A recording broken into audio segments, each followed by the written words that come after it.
Saya Jenderal TNI Anumerta Ahmad Yani. Selain Jenderal Nasution, sayalah orang yang paling diincar PKI. Karena saya tegas menolak dibentuknya Angkatan Kelima.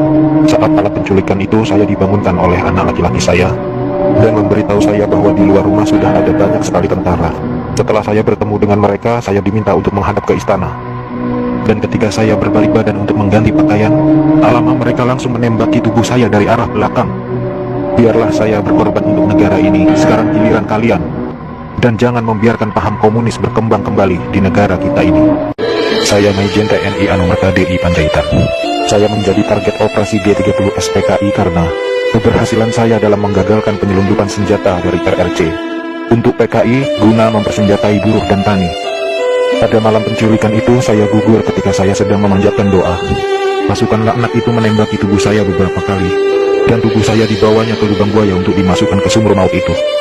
Tapi saya rela berkorban untuk negara dan membela ideologi Pancasila. Salam cinta saya untuk negara tercinta ini, dan untuk anak istriku serta keturunanku, semoga Tuhan selalu memberkati. Saya Kapten Anumerta Pierre Andries Dendea. Saat operasi Dwi Kora, saya mendapat tugas sebagai intel. Setelah operasi itu selesai, saya dipanggil untuk bertugas sebagai ajudan Jenderal Nasution. Saat terjadi pemberontakan G30 SPKI itu, dan saat pasukan penculik mengepung kamar saya, dan mereka bertanya pada saya, di mana Nasution? Dan saya menjawab, saya ajudan Nasution. Saya tetap dibawa ke lubang buaya karena yang terdengar oleh mereka. Saya menjawab, saya Nasution, maka dari itu saya dibawa. Tapi saya ikhlas karena saya memang rela berkorban untuk negara. Saya Maijen TNI Anumerta Sutoyo Sisoni Harjo. Saya salah satu korban G30 SPKI dalam keadaan hidup saat saya dibawa ke daerah lubang buaya. Di sanalah saya mengalami penyiksaan hebat, dipukul, dipopor, dan itu mereka menembaki bagian tubuh saya. Setelah itu mereka membuang jasad saya ke lubang sumur itu. Mereka itu memaksakan kehendak mereka dengan memfitnah kami dengan adanya Dewan Jenderal yang akan memberontak kepada pemerintah. Kami ini prajurit TNI, sudah disumpah untuk setia kepada negara, maka tak perlu diragukan lagi kesetiaan kami kepada pemerintah dan NKRI. Komunis-komunis itulah pemberontak yang sebenarnya.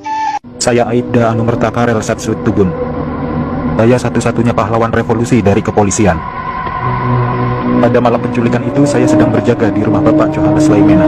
Pasukan penculik itu mengira bahwa rumah Bapak Johannes Laimena adalah rumah Bapak Jenderal Nasution.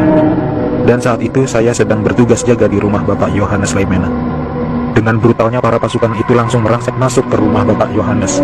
Saya yang mendengar keributan itu segera mengambil senjata saya, dan pasukan penculik itu tanpa ampun langsung menembaki tubuh saya. Harapan saya agar generasi penerus bangsa tetap memegang teguh ideologi Pancasila demi NKRI.